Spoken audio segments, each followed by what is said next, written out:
What's your favorite Christmas movie?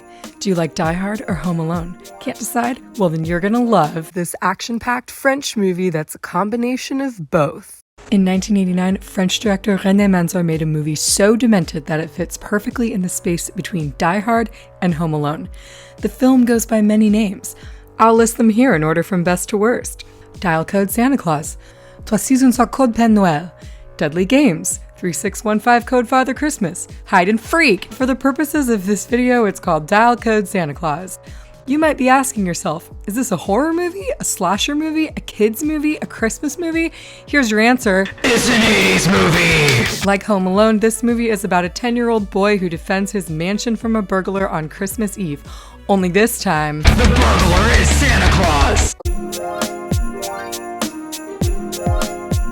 The year is 1989. Tomas is just a regular kid who's obsessed with Rambo and electrical engineering.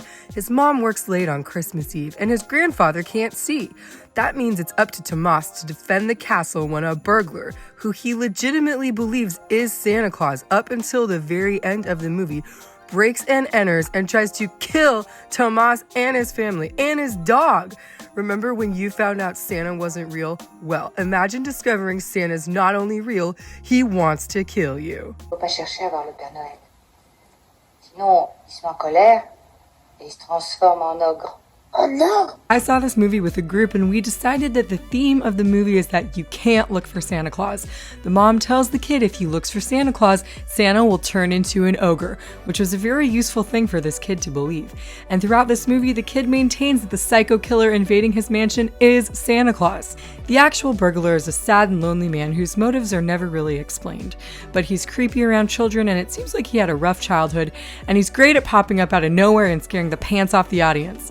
But he's definitely not as fun as Joe Pesci, and he's not a very fleshed out character because it's an 80s movie! Dial Code Santa Claus has everything. Corporate greed, a hot mom, a boy genius, a kindly old man, insolent shots, an art gallery maze with an eyeball carpet, a giant secret room full of trash, vintage technology, booby traps, the biggest damn house I've ever seen in my life, pajamas! There are a lot of striking similarities between Dial Code Santa Claus, Home Alone, and Die Hard. The film is pretty upfront about its fondness for 80s action heroes, specifically Rambo. This kid has a whole extended sequence of walking through the snow barefoot, just like Bruce Willis walking through glass in Die Hard. He's also got to use the bones of his house to thwart a cunning villain in a game of cat and mouse. The setting plays a critical role in both Die Hard and Dial Code. There's even an inept policeman who totally disappears and I don't even know what happened to him. Mansour said, I didn't want to do a serious copy of those big action movies. I wanted to tell the story from the kids' perspective. I wanted to make the audiences smile with a feeling for nostalgia for that time when you also dressed up as an action hero and felt powerful. Thomas is a freaking dynamo. I want this kid protecting my house. The actor was only in 3 movies and he now works in visual effects. Oh, and I just found out he's the director's son!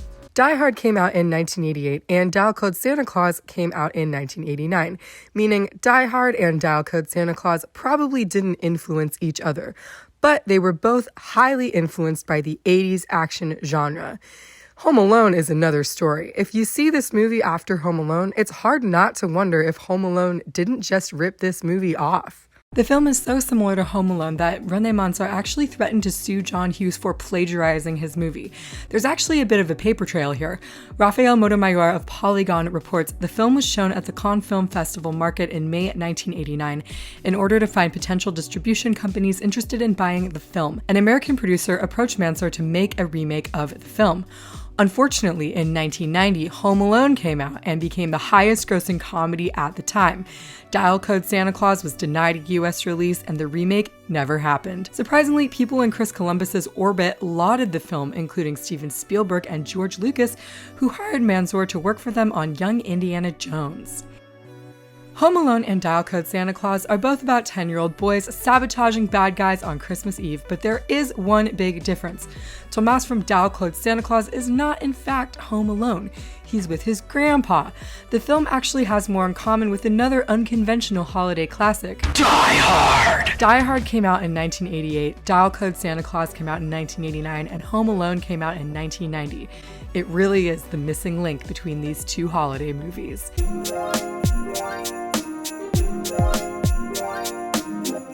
Dial Code Santa Claus received numerous awards at Italian horror film festivals in 1990, but it only got 1 week of theatrical release in Manzer's native France and was lost to the VHS netherworld in Europe. The film didn't even get an official American release until 2018, when it was restored by the American Genre Film Archive.